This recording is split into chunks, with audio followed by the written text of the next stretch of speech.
How do I deal with negativity? I don't. I couldn't give a damn. I couldn't care less what people think about me. It's absolutely irrelevant to me. And you know, we have this idea that when we say something about someone, that we're saying something about someone, but we're not.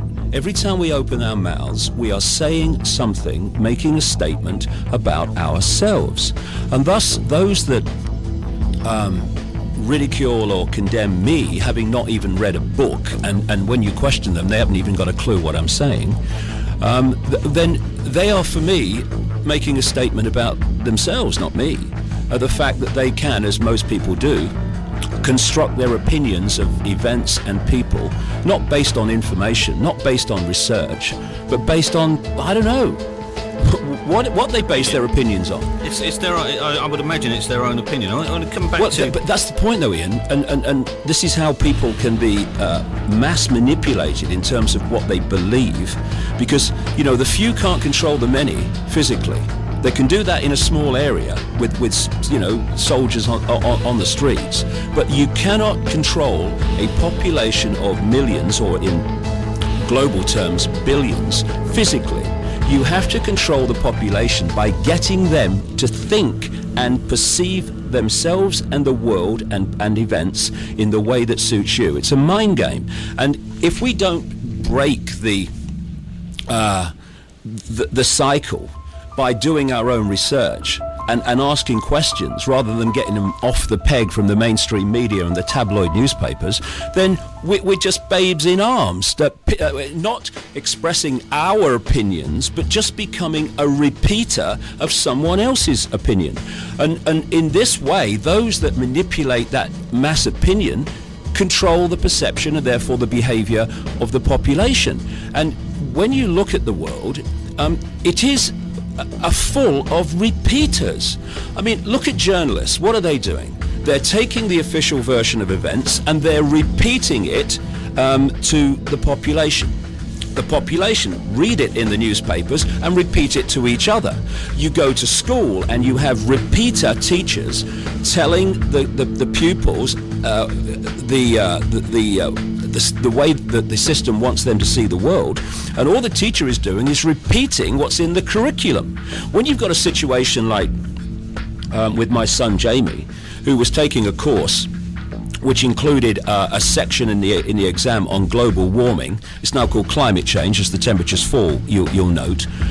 He made the obvious point that any brain cell on active duty would see if they looked at the evidence, that the whole idea of climate change, human-caused climate change, is a scientific insanity. Even some of the advocates are now coming out and saying this. And when he said this to the teacher, that was his opinion, the teacher said, well, actually, I have some sympathy with the fact that global warming is a nonsense. But if you say that in your exam, you ain't going to pass, right? So we have a repeater education system. We have doctors that repeat what they heard at medical school and repeat what the drug rep said when they came round to flog some more drugs. Wherever you look, you're looking at repeaters. And what I've been trying to do for 21 years is put other information into the public arena and say, actually, there's not one way the sun, I was going to say the news of the world, but thankfully I don't have to say that anymore, but it's trying to break this cycle of authority gives you a version of life, you believe it, and it becomes official history. I mean, you know, at one time, because it was the norm, people repeated the fact that the earth was flat and ridiculed anyone who said it was a sphere. And the same is going on now, daily, across the great swathe of subjects. I mean, North Africa. Someone said to me, isn't it great that Libya's free, now Gaddafi's gone? Well, if they knew the real story, then they'd realise that Libya has been hijacked by a force that is behind NATO, that is actually in the process, and you can read it in my books some time ago, of picking off country after country after country by stimulating and engineering protests with agents provocateurs then condemning the sitting regime for, violence against protesters, and then sending the boys in. They've done that in Libya. They're going to do that in Syria. They'll do it in Jordan. They'll do it in Lebanon. They're going for Pakistan now, constantly bombing Pakistan with unmanned planes, which are actually being guided from a joystick near Las Vegas.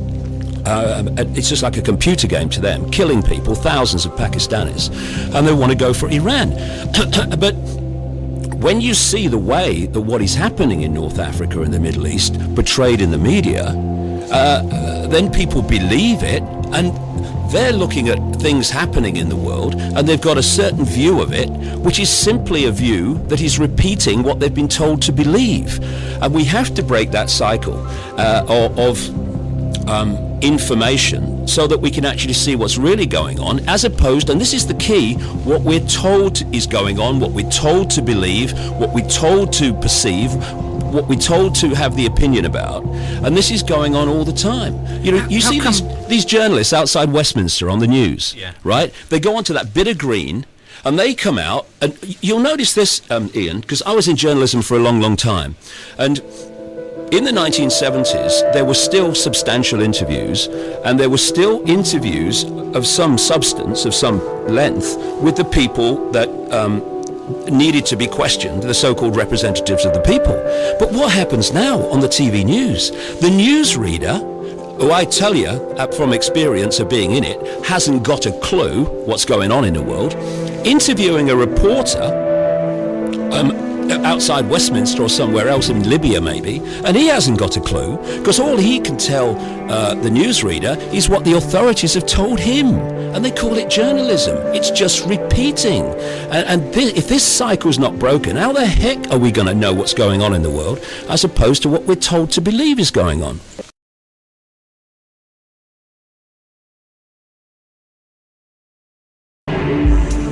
You ever heard that phrase, everyone knows that, mate? Well, why does everyone know that? Well, it's because this system is controlled by what I call repeaters. They're people in the situations of power and influence who just repeat what someone else tells them. A doctor is repeating what they were told at medical school and what the drug companies tell them. You've got teachers who repeat what they learned in their exams and what they learned at teacher training college, and they repeat that to the next generation.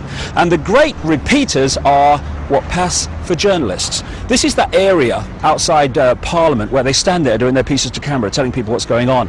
Here we have the crews waiting for the journalists to come across from Westminster and stand there and tell them what's happening in the world.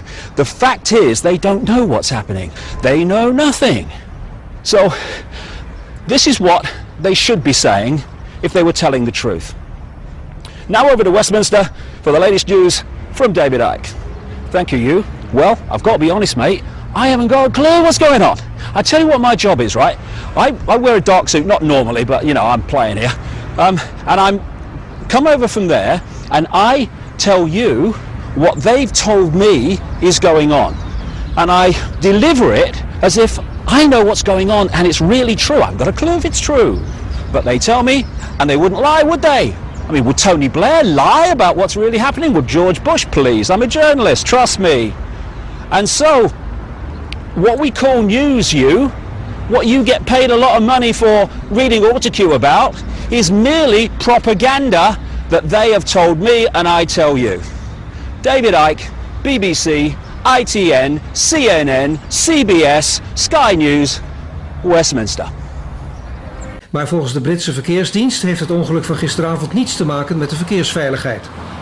I will not accept that it's a highly dangerous road. The road, obviously like other roads, gives cause for concern when accidents do occur.